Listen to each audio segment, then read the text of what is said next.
Hello and welcome to the Power of Passive Investing webinar series. We have not just one, but two amazing guests today. It's actually a couple, John and Christine. Welcome, guys. Welcome to the show. You. Glad to be here, Alina. We are looking forward to serving your community. Yes. Thank you. Thank you so much, guys. Why don't we start with each of you giving a brief introduction, talking about yourself, and kind of taking our listeners through your career. Sure, absolutely.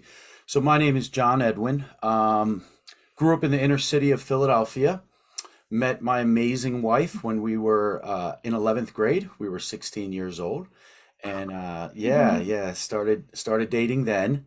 I went off to Liberty University, graduated with a degree in exercise science.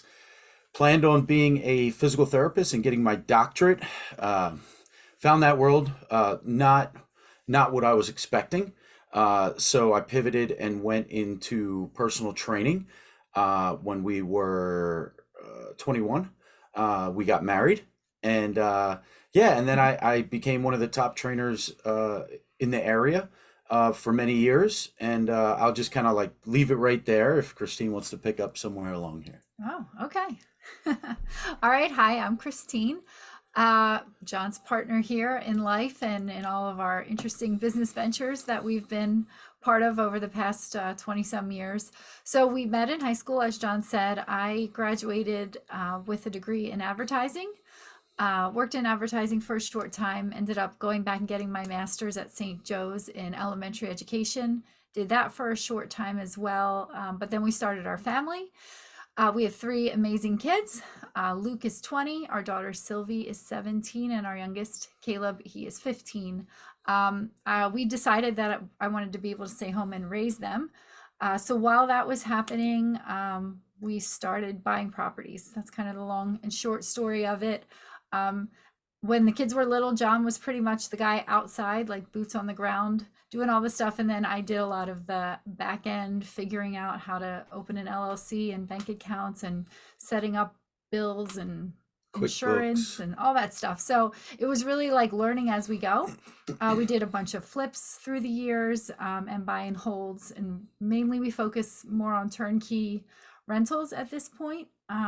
That's our main thing. And then when our youngest son, Caleb, started kindergarten, I did get my real estate license. And so I'm a realtor with Keller Williams for about 9 years now.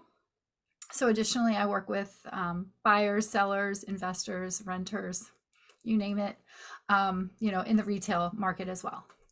Got it. Thank you. Wow, what a great combination of skill set. While both of you, John and Christine, were going through your amazing careers and trajectory of how you ended up working together, I could see the combination of skills that run really, really well together. So let's start with that topic because I personally don't know too many families where either husband or wife or maybe brothers or sisters and so forth work together. Sometimes they start working together and then realize they need to work separately, or they just go and take their own way. So in your case, not only you started, gave it a try, but you also are working together personally and professionally. So let's talk about that. How did you to decide working together, and what along the way, what are some of the challenges that you see while working together and how you work through those challenges? Sure. I would say, first of all, I don't know that we really decided. I don't know if it was a decision that we really it just sort of happened as far as working together. But a thing that I say jokingly, but also kind of seriously, is that we work together, but usually we're not together while we're working. So we're working toward the same goal, but we both pretty much have clearly defined roles as to what we're doing. So I think that helps. We don't step on each other's toes too much. Yeah, yeah.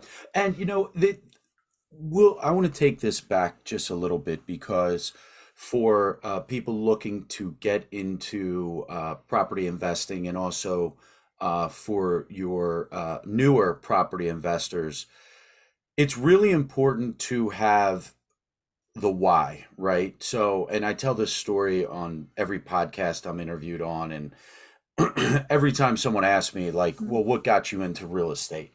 Obviously, real estate is something that a lot of people are like, yeah, I want to do that, And we've talked to people that, I mean, when we started investing 20 years ago, there were friends and family like, oh yeah, I want to do that. And 20 years later, they're still, Mm-hmm. oh yeah, I want to do that. So having a clear why is what gives the how legs. So back when we were 24, we had our first child. And I guess we were 25, maybe just turned 26, um, when Christine and our oldest child, at that time he was one, and her family ended up going to Disney. And I was a personal trainer, very successful at the time, but I was trading my time for money. And one of my clients, and we're still in touch with them. Actually, I saw them a week and a half ago, Carol and Rafe. Carol said to me, John, you need to learn to make money in your sleep. And that was kind of like the first time someone said that to me, and someone that, was 35 years older than me, right? And I'm like, huh, well, what does that look like? And she's like, well, I don't have, if I feel sick, if I don't want to work, I don't have to. I make money in my sleep through real estate. I have rentals. And that kind of immediately got my wheels turning, because I was upset that I didn't have the opportunity to go to Disney. It wasn't me going and the affording that. It was the loss I was going to take by leaving and not making the money from work. Um, yeah, so that really kind of was my why, where I'm like, you know what? If we can learn to do this and do it right, I don't have to miss any of these family vacations. Of course. And Christine, curious to hear, what was your reaction when John said that he has to stay behind and work while you're taking the kids to Disney? Sure. Yeah. I mean, obviously disappointed. I think I probably tried to persuade him that it would be okay for him to come, but he felt like, as at that point, the sole, earner, and like he said, trading his time for his money, he just felt like that wasn't the responsible decision. So, I mean, I understood that, but yeah, like he said, that was really kind of the catalyst for thinking about alternative ways to make money beyond just showing up and getting paid for being at a certain place for a certain amount of hours. Thank you. John, you mentioned a couple of things that I want to bring up to our audience. First of all, knowing your why. For the folks that don't know what that entail, Simon Sinek described it really well in his book. I think it's called Knowing Your Why or something to that extent, where he clearly explains to people that if you have a very strong reason and you have a very strong belief, with a specific goal to achieve that, you will be able to achieve your goal, especially if you have a very specific reason to achieve that goal. And then and another thing that John, you mentioned was that your client asked you if you're making money while you're asleep, which essentially is described in Rich Dad Poor Dad by Robert Kiyosaki, where he talks about investors and entrepreneurs and his famous four quadrants, where he explains how some people are able to make money in their sleep. Essentially, they have the money working for them, and that's what the world of real estate investing potentially allows people to do, to generate passive income through real estate investments. Not always, not all of the investments, of course, some are more active than others, but there are investments like syndications or just being a lender and so forth that allow people to generate income absolutely passively without any interruption to their day-to-day activities. So with that, Christine, what you said also resonated with me. You said we each of us stays in our lanes, and that essentially reinforces the point that each of you has a specific set of responsibilities. You know what your responsibilities are, and you know what your main goal is, which is more important than anything else. And you both strive to reach that goal by going into your lanes and by helping one another. So you work well together as a team, and that's what makes you two very, very successful. So with that being said, you're still, I mean, you're a husband and wife, and obviously it's a business. Running a business always has its ups and downs. So there must be some areas where there are challenges, and you need to have a conversation with your spouse, either you, Christine, or you, John, and you have to think how to present that conversation, because in addition to being business partners, you're also partners in life. So how do you guys approach having that conversation, and what has worked for two of you?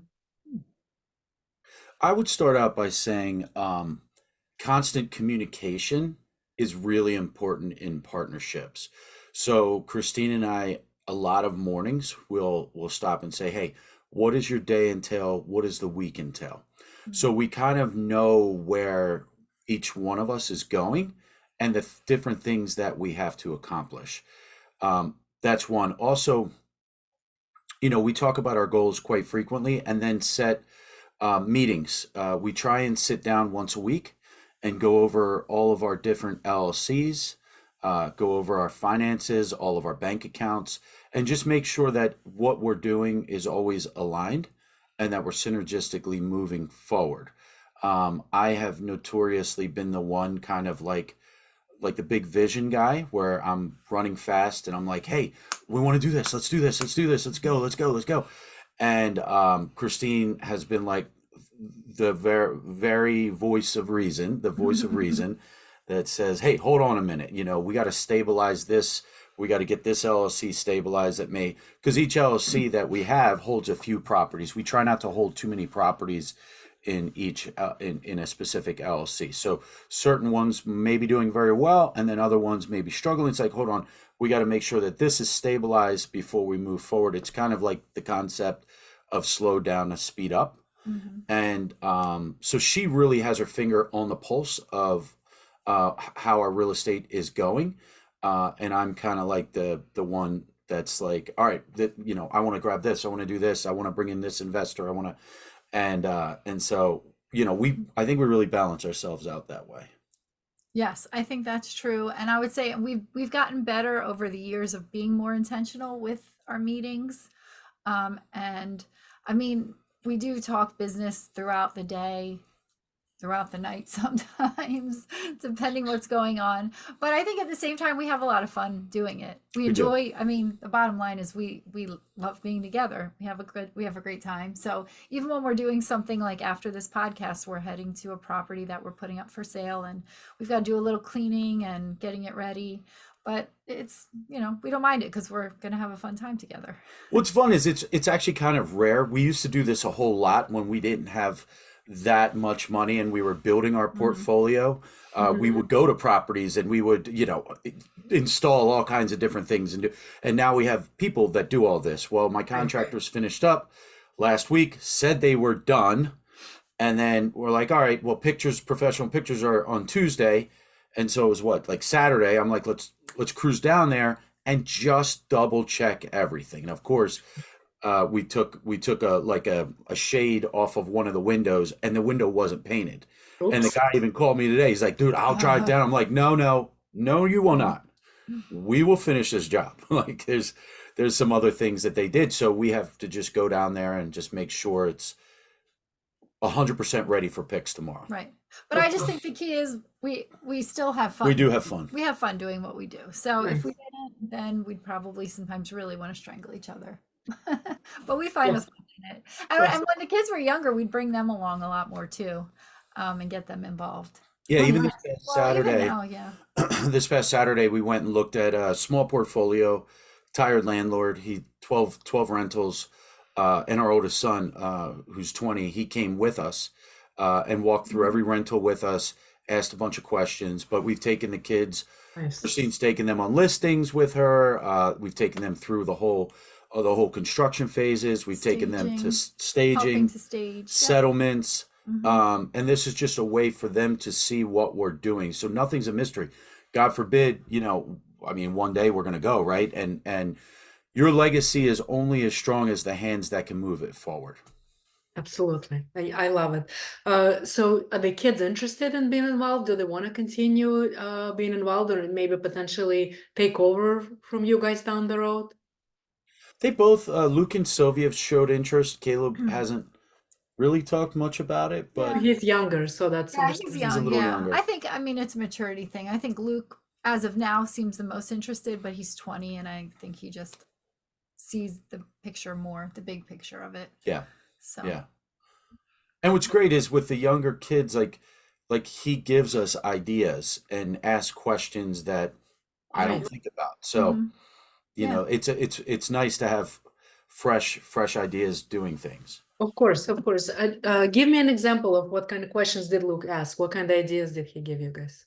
Mm. Well, he recently has been talking to one of our connections who's a GoBundance brother about wholesaling and getting off-market deals. So he's actually in the interview process of potentially getting into wholesaling this summer, which would be fantastic because if he learns how to do that, then that would accelerate what we've been working on.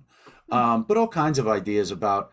He even gives us ideas about our podcast, Capital Hacking, that we do with Josh McCallan. He's like, Mhm. Dad, if you did a reel this way, and then hmm someone had like, he was showing me these different things these guys do. So there's a video game under here. I'm like, dude, that is way overstimulating. He's like, but they get millions of views. Like, you have to follow these different trends. So Right. kind of stuff like that Stuff we that just we don't know about. don't even know exists. Right. That's amazing. That's excellent. Maybe, John, you can hire him part-time to help you boost your podcast viewers that way. Yeah, Yeah. yeah, we've talked about it. Interesting. So guys, let's talk about some of your more recent projects. I know we talked before the show and you guys were able to do a 1031. Why don't you give us a lay of the land of that project and what were some of the challenges in that project and how you were able to overcome it? Yeah, so I'll Sure. start and then Christine can give everyone more details because that's kind of what she does. So, um, yeah, so we had purchased this property in Scranton, 3 unit, close to one of the universities. There's 5 universities out there, and we thought, we inherited tenants. We thought we could eventually turn it into student housing, and really make some awesome returns. And year after year there was constant turnover. We were not successful in getting, for whatever reason, that one block just didn't have student housing. It was all around there, Mm. and we just couldn't attract the kids. I think it was Marywood, maybe, that's Well, close. I think too, the neighbor had really poor quality tenants, and Yeah, that kind of messed up our tenant yeah. So prospect. year after year, and if you have enough properties, you're going to have this issue. There's going to be just certain properties that you think are going to be awesome and they're going to turn the corner, and they don't. Mhm. So a suggestion I would have to other investors is don't get emotionally attached and don't push. Like, if a property isn't working and the equity is continuing to gain, just cut it loose and grab another one. And that's the beauty behind the 1031 exchange, right? Mhm. So, real deal dive. Christine can run over Sure. some of these numbers. Sure. Yeah, so this property that John was mentioning, we bought it in March of 2019, a 3 unit. We bought it for 172. Mhm. Um, when we sold it in May of 23, so just about a year ago, we sold it at 305. Very So nice. we had a really nice amount of equity in there. So what we did was we did a 1031 exchange, as we said. We were able to take the equity and use it so we went from 3 units in one building and we were able to purchase 2 buildings. One was a 4 unit that we purchased at 325. The other on Lincoln Street was a 3 unit at 270. So total 595 of real estate, 7 units. And at the end of the day, whatever we put down in the beginning in March of 2019 for the 172, which was probably 10,000, well, we put 20% down ultimately, but has gotten us to these 7 units now. It was a super easy process. Yeah, we were lucky. We have great agents that we work with in the Scranton area who helped us, because you do have certain time frames you have to align with.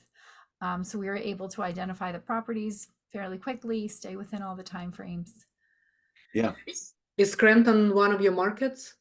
Yeah, we have about 50 rentals in the Scranton area. We originally had started in Philadelphia and then started buying in the suburbs of Philadelphia. But then, prices just kept jumping and jumping. And then in 2018, 2019, we're like, you know what, let's start buying here.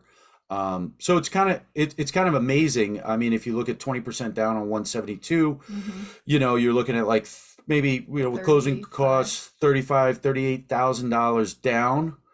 And then, 4 years later, taking that money and flipping it into a $600,000 investment, Amazing.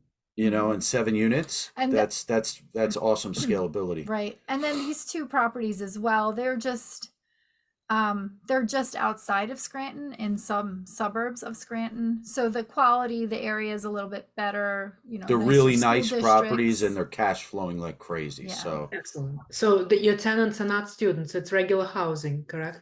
yes, Correct. yep. Yeah. And did you guys buy it from two different sellers? Two different sellers. Yeah, Yes. great question. We did. Yep. Wow.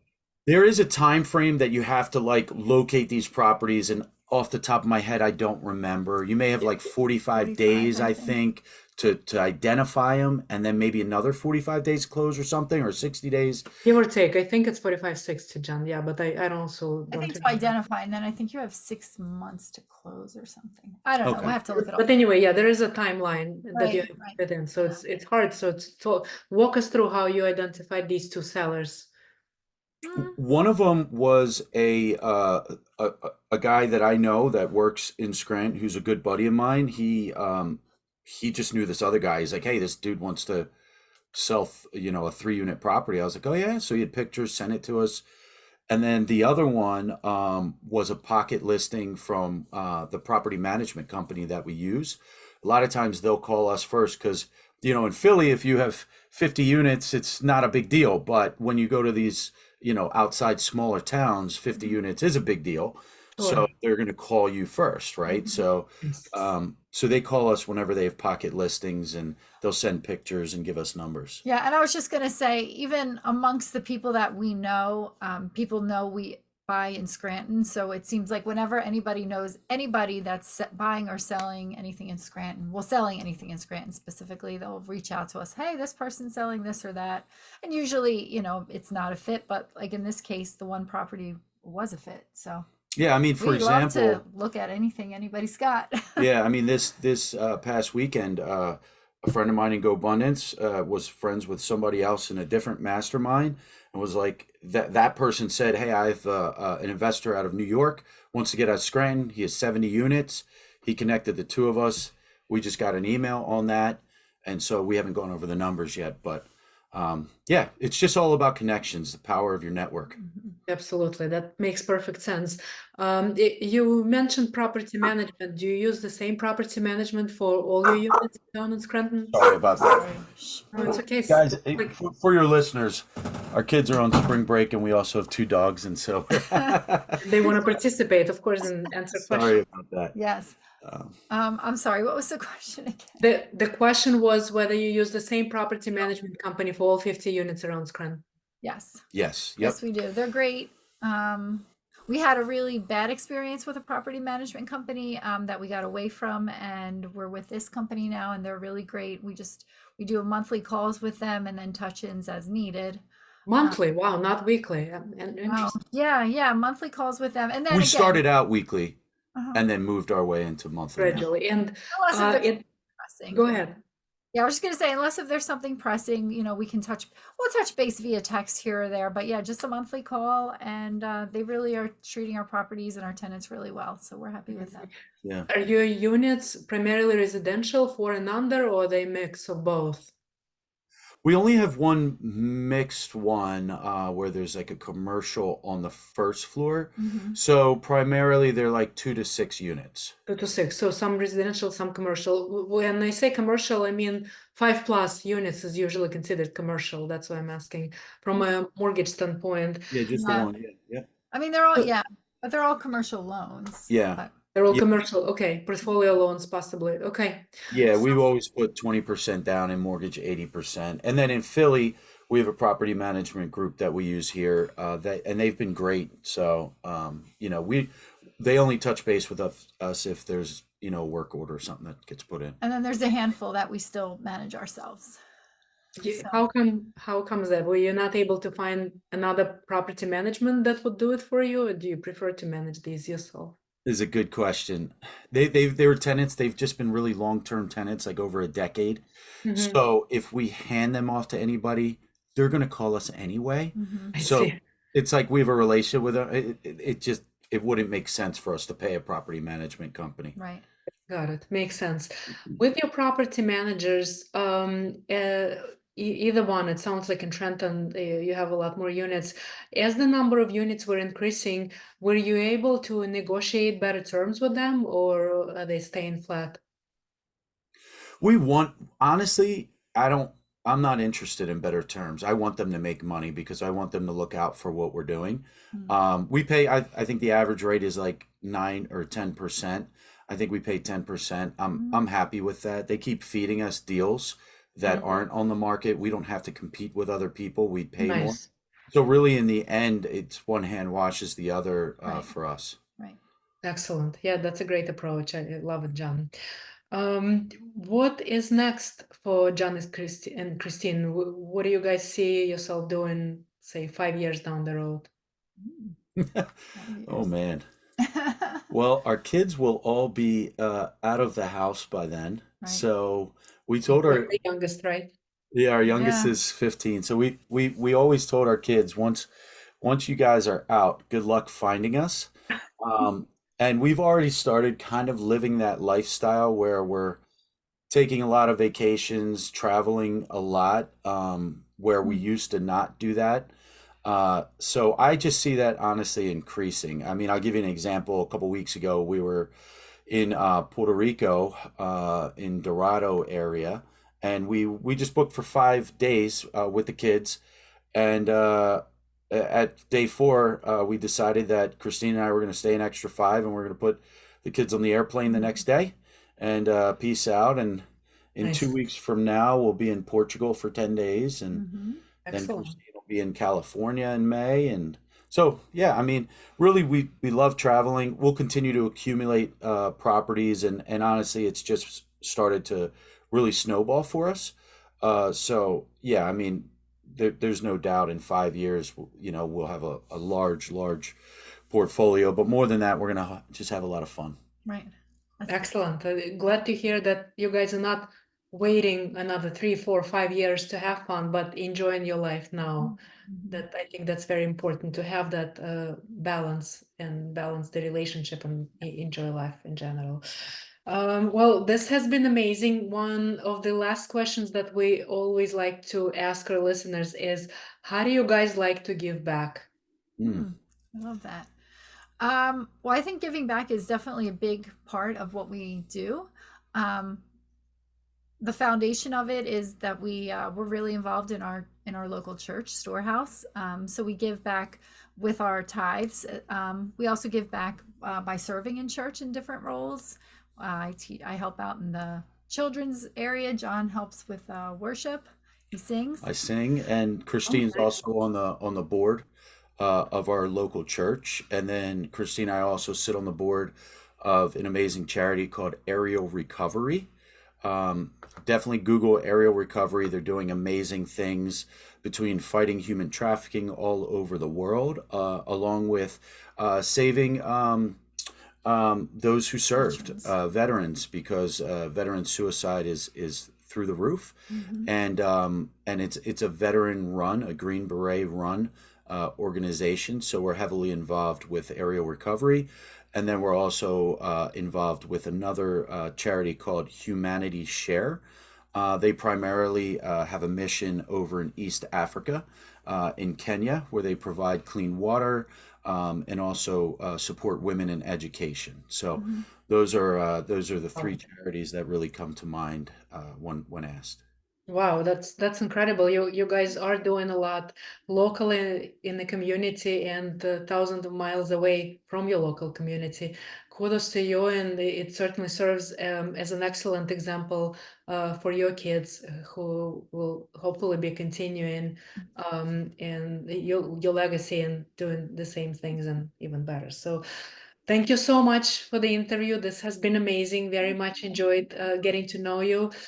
For our listeners, John and Christine, if they want to look you up or connect with you, what are some of the best ways for them to find you guys? You can find me on Instagram at John Edwin or at Strength Personal Training. Christine? I'm at Agent One. Agent Chris, I don't even know. Don't find Christine on Instagram. She won't see it. You could also email us at or we're on Facebook. the Edwin EDWIN crew CREW at gmail.com. The Edwin crew at gmail.com. Awesome. Again, thank you so much. This has been an amazing interview. And until next time, goodbye. Thank you Bye-bye. so much. Thanks, Alina. Bye.